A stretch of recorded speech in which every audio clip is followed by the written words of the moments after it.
కరీంనగర్ సిపిపై తను మత మార్పిడిలు చేస్తున్నారని వ్యాఖ్యానించినట్లు నిరూపించాలని తెలంగాణ ఐపీఎస్ ఆఫీసర్స్ అసోసియేషన్ కు హుజూరాబాద్ ఎమ్మెల్యే పాడి కౌశిక్ రెడ్డి సవాల్ విసిరారు. తాను అలాంటి మాటలు ఎక్కడ చెప్పలేదని స్పష్టం చేసిన ఆయన ఐపీఎస్ ఆఫీసర్స్ అసోసియేషన్ చేసిన ఆరోపణల్లో ఎలాంటి వాస్తవం లేదన్నారు. తాను అన్నట్టుగా వీడియో ఆధారాలు చూపిస్తే ఎమ్మెల్యే పదవికి రాజీనామా చేయడమే కాకుండా శాశ్వతంగా రాజకీయాల నుంచి తప్పుకుంటానని పాడి కౌశిక్ రెడ్డి ప్రకటించారు. అదేవిధంగా అలాంటి వీడియో చూపించకపోతే తెలంగాణ ఐపీఎస్ ఆఫీసర్స్ అసోసియేషన్ బహిరంగంగా క్షమాపణ చెప్పాలని డిమాండ్ చేశారు.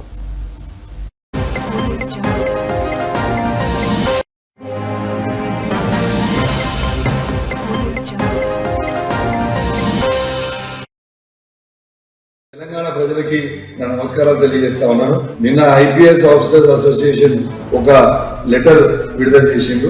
ఆ లెటర్ ని నేను సోషల్ మీడియాలో చూడడం జరిగింది. ఇలా ఐపీఎస్ ఆఫీసర్ అంటే మాకు కూడా చాలా గౌరవం. కానీ ఐపీఎస్ ఆఫీసర్లే రాజ్యాంగాన్ని ప్రజల్ని కాపాడాల్సిన ఐపీఎస్ ఆఫీసర్లే నేను మాట్లాడిన మాటల్ని వక్రీకరించి రాస్తే చాలా బాధ అనిపించిందని చెప్పి ఈ సందర్భంగా తెలియజేస్తా ఉన్నాను. ఇలా వాళ్ళు రాసిన లెటర్ లో ఏమని రాసిండ్రు? వాళ్ళు రాసిన లెటర్ లో నేను సిపి గారిని ఆయన మత మార్పిడి కరీంనగర్ జిల్లాలో చేస్తుండ్రు అని నేను అన్నా రాస్తుంది. నేను ఈ ఐపీఎస్ ఆఫీసర్ అసోసియేషన్ కి సవాల్ విసురుతా ఉన్నాను. నేను గిట్లా ఆ మాట్లాడిన వీడియో మీరు చూపిస్తే నేను నా ఎమ్మెల్యే పదవికి రాజీనామా చేసి శాశ్వతంగా రాజకీయాల నుంచి నేను తప్పుకుంటా.